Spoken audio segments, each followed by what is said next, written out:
Hello, my name is Kartoun, and I'm honored to have the opportunity to give this presentation to you and to have our paper accepted to the AMIA proceedings. So the topic, as you can see on the screen, is subtyping gastrointestinal surgical outcomes from real-world data, a comprehensive analysis of the UK Biobank. It's a collaboration between multiple institutions, including IBM Research and the Cleveland Clinic and additional collaborators. From IBM, there are also collaborators from IBM Africa and from Ireland, IBM Ireland, and also from IBM Israel, and of course New York and Cambridge, Massachusetts. As I said, I work for IBM Research. I need to provide this disclosure per the guidelines. Here are the collaborators. You can see how they look like. And it was a very interesting collaboration. Each person came up with a unique perspective to contribute to form this study. So our main goal was to apply some kind of a pipeline to provide a scientific discovery focused on, of course, on biomedical sciences. And we focused on a few of the topics: prediction modeling within the context of patient outcomes, feature selection, and the ability to identify subpopulations of clinical interests. And it's challenging. You have these big databases, the methods. What can you do with them? We decided to focus on what is called the gastro or GI surgical outcomes using the UK Biobank, and we focus on the general practice data. That's mostly the outpatient observational databases, and we incorporated IBM's set of tools that are wrapped up in the Biomed CAI tool. So we focused basically on identifying what is called a surgical relapse of a major GI surgery using these tools. So this slide basically provides the pipeline of our methodology. So in short, there is always like a big database, and usually it's a secondary database, EMR, but it could be anything else. And you want to ask different questions. What can we do with the data that would help, for example, clinicians make better decisions, or help and understand the mechanism of a certain drug within the context of observed outcomes. So we have the database, or sometimes a few databases. And what you do with it, you look at it, you need to define a use case, of course, and for that you need the clinicians, the people who actually interact with the patients. And we had a few collaborators that do that almost on a daily basis. So you need to define the different covariates and outcomes and a baseline. For example, what do you want to predict and from when? And you apply some kind of a mechanism to identify this baseline, and you extract covariates in a certain way. But it's not enough just to get the covariates out. You must run some kind of a data quality assessment and improvement step. This is essential. You cannot proceed without that. There are many errors. There are issues with data, and not just data quality, but missing values that that are basically so missing that you cannot include it. And I'm going to demonstrate what I mean by that. So once you identify some kind of I would say baseline and outcome to predict, and you go through inclusion and exclusion criteria to identify a certain subpopulation of an interest, our pipeline basically applies a few steps, and based on these steps, we can gather insights about the data. For example, identifies which features are the most predictive of the outcome, what subgroups might be more interesting for clinicians, and so on. So the pipeline has a couple of steps: the feature selection, some kind of a method that's called multi-dimensional subset scan to identify interesting groups. This is not clustering. I'm going to describe it later on. It's basically some kind of a classification method. And then discover disease subtypes and characteristics and have a discussion about it.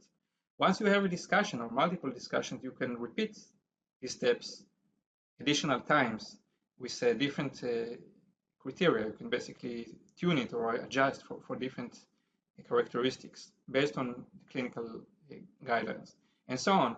And in this study, we repeated this methodology twice.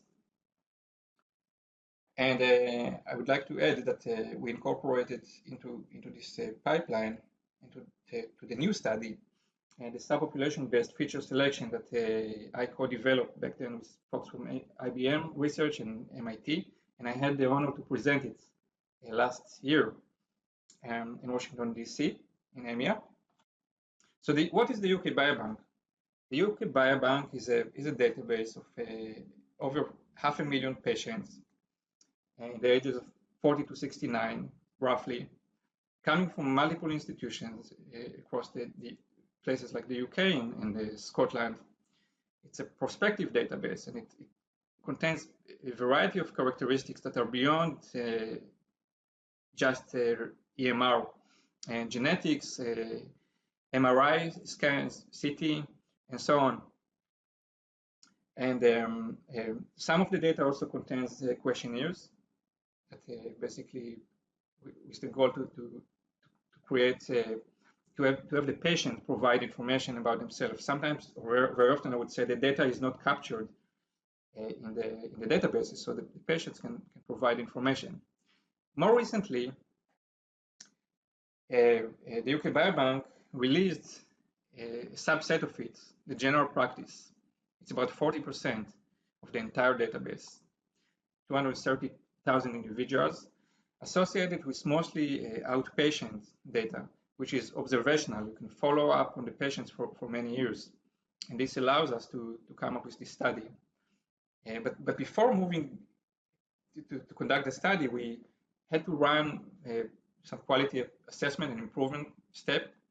And this is just an example for what we did.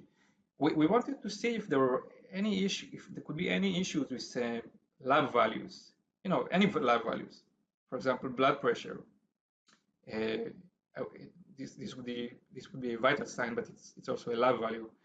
And what you see here is that in 2016, from 2016, you see that there are a couple of issues here in the data. So it could be that the data was not collected anymore, or it could be a database issue coming from the UK Biobank, GP. And you can also see that before 2000, data was not available extensively as in the subsequent years. So we decided to focus on these 15 years from 2000 to 2015. So this is an example for a quality assessment and improvement. And we had many other steps that I'm not describing here. It's described in the paper and later on to improve the quality of the data. The study design looks like that. You look at these 230,000 individuals and you identify a first major GI surgery, and then you try to predict another one within the next 5 years. We included a 30-day grace period because very often the same surgery is indicated multiple times in the EMR. It's the same surgery, it's not a repeating surgery if you see the same procedure code, let's say within 10 days after the baseline. And once you have that, the date for the baseline date for all of the patients, you can try to predict the outcome. We also made sure that all patients have at least 2 years of data prior to baseline, just to account for situations in which someone new just arrived to the UK. There is no information about that person. And then we extracted different covariates, labs, comorbidities, social determinants of health, polygenic risk scores, medications, and so on. How did we identify the baseline and the outcomes? We first found all possible procedure types indicating a major GI surgery. There are over 900 types. And we asked the clinicians, please tell us what is considered a major GI surgery. And they gave us a list of codes. They narrowed down the codes from 900 to 146 based on different procedures that are indicating major surgeries and not routine exams like colonoscopies.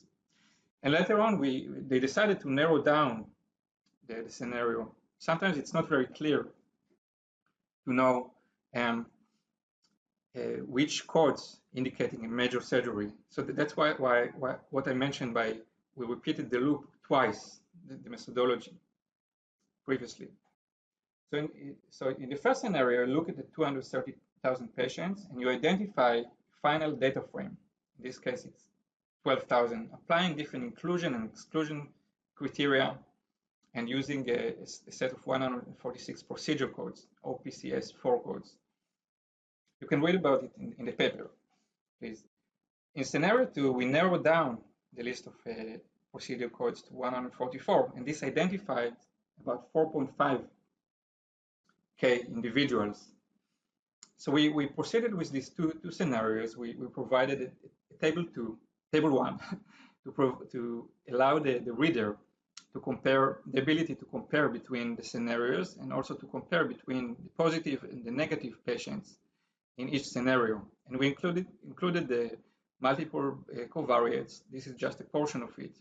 For example, comorbidity history of conditions affecting the GI system. And we used CCSR codes to do that, and so on.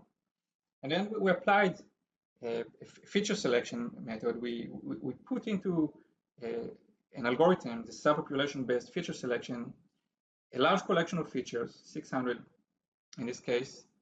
We used training set of validation sets, about 400 different CCSR codes indicating comorbidities in an unbiased way, blood biochemistry labs, blood count labs, polygenic risk scores. All of these were available in the UK Biobank.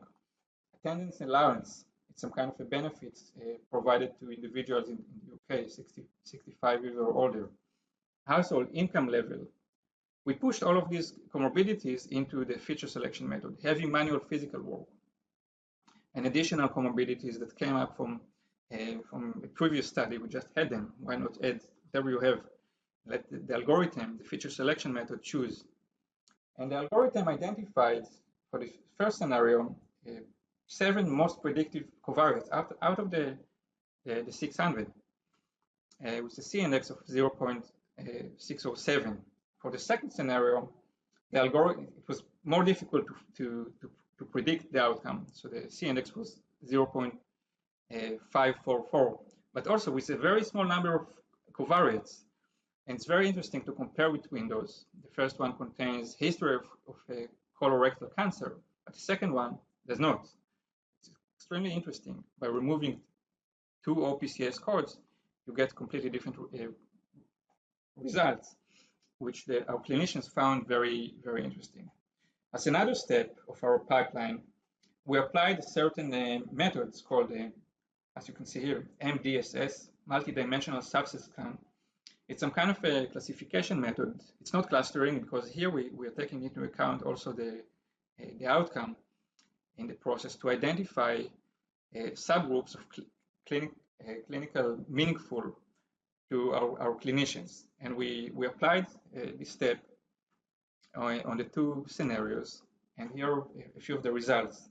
It's very difficult to explain it in a very short time, like a talk like that. But what was interesting is that the method identified a large group of patients, 440, with an increased risk to have subsequent surgery, with a high likelihood of having the outcome. It's much above the incident rate, which was about 20%. So our clinicians found it very interesting. You push into the method a large number of covariates, in this case, which was more than 7, which was basically the top 1%. And the method is able to identify an interesting group, mutually exclusive of UC or CD patients. And the same with the scenario 2. The method was able to to identify a large group of such patients. And this allows us to continue with our subsequent study that we are working on now since March 2023. So in the conclusions, we applied a pipeline incorporating multiple discovery methods, prediction modeling, subpopulation-based feature selection, subgroup identification of clinical meaning. We were able to predict a subsequent GI surgery, but it was very difficult. The C index was low, but it was not extremely low. It was around 0.6. And the achievement was that we were able to do it with a small number of features. It is possible to identify clinical meaningful subpopulations. The method that was basically IBM incorporated into their tools was able to achieve that. And finally, our under review manuscript targeting a major clinical journal extends this study and focuses on the steroid dependence within the context of IBD and surgical relapse. And this is a collaboration with IBM Japan. So the current study was not focused on medications, but the subsequent study that we were pushing forward, almost like full-time since March, is focused primarily, or I would say focused mostly on understanding the different medications in inflammatory bowel disease. So thank you very much.